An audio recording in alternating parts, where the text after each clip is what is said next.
Polisi menggelar prarekonstruksi kasus pembunuhan seorang anak usia 9 tahun yang sempat menghilang beberapa hari. Meski menemukan praktek perdukunan di rumah pelaku, polisi tidak menemukan kaitan antara praktek klinik tersebut dengan pembunuhan korban.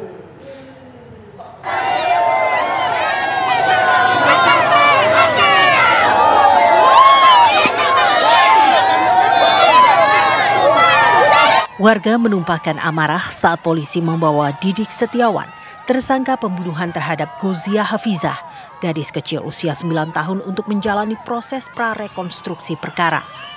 Warga emosional karena korban selain masih kecil, juga merupakan penghafal Al-Quran di Bantar Gebang, Kota Bekasi.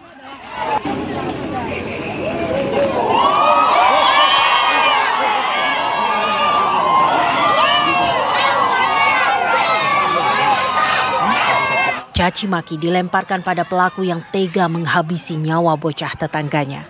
Polisi pun harus mengawal ketat pelaku karena dikhawatirkan emosi warga semakin membesar. Prarekonstruksi pun akhirnya dilakukan dengan pimpinan Kasat Reskrim Polres Bekasi Kota. Prarekonstruksi dimulai Kamis pagi pukul 10 pagi dan berlangsung hampir 2 jam. Didik Setiawan menjalani 34 adegan prarekonstruksi. Pada adegan ke-25, Didik memperagakan pembunuhan korban dan pada adegan ke-32, Didik memperagakan cara mengubur korban. Prarekonstruksi ini diperlukan untuk menguji keterangan tersangka. Awalnya Didik hanya perlu memeragakan 29 adegan, namun adegan prarekonstruksi akhirnya bertambah menjadi 34. Dalam prarekonstruksi ini polisi tidak menemukan indikasi bahwa Didik melakukan pembunuhan berencana. Dari kegiatan prarekon ini tidak ditemukan tersangka melakukan rencana pembunuhan. Tapi sebelumnya 1 bulan sebelumnya dia sudah melakukan pengintaian di lokasi. Iya, kalau pengintaian lebih ke pendekatan. Ini yang fakta yang sudah kami temukan juga seperti itu.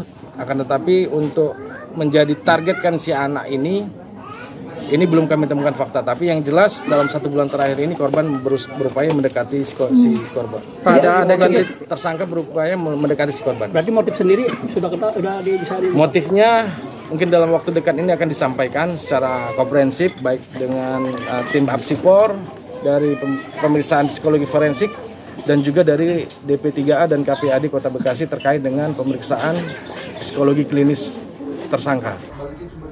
Sementara itu menurut polisi, praktik perdukunan yang dilakukan di rumah Didik bukan dilakukan oleh Didik, melainkan oleh rekannya berinisial M. Didik dan M sepakat menggunakan rumah Didik untuk praktik perdukunan dan bagi hasil jika M mendapatkan pasien. Untuk Didik sampai saat ini belum ada karena saksi M sendiri yang berperan sebagai dukun pengasihan. Belum ada karena mengelak atau gimana Pak si pelaku? Hasil konfrontirnya seperti itu. Hubungan Didik dan saksi M. Pak Didik ini kan Didik ini kan, ya. Setiawan tersangka. Ya. Apakah mungkin dia teman berkonsultasi ke saksi M? Hubungannya ke saksi M ya, sering meminta bantu, tapi bukan meminta bantu untuk menyantet orang, tapi minta membantu untuk memudahkan rezekinya seperti. Pak, jadi ada kaitannya gak terkait ritual perdukunan dengan pembunuhan bocah ini, Pak? Ya, sampai saat ini terkait dengan ritual perdukunan, ini kami belum menemukan fakta sampai dengan kegiatan terakhir kami konfrontir tersangka dengan saksi M. Jadi tidak terkait dengan kasus yang terjadi. Polisi hingga kini belum mengungkap motif pembunuhan yang dilakukan Didik karena polisi masih mendalami keterangannya.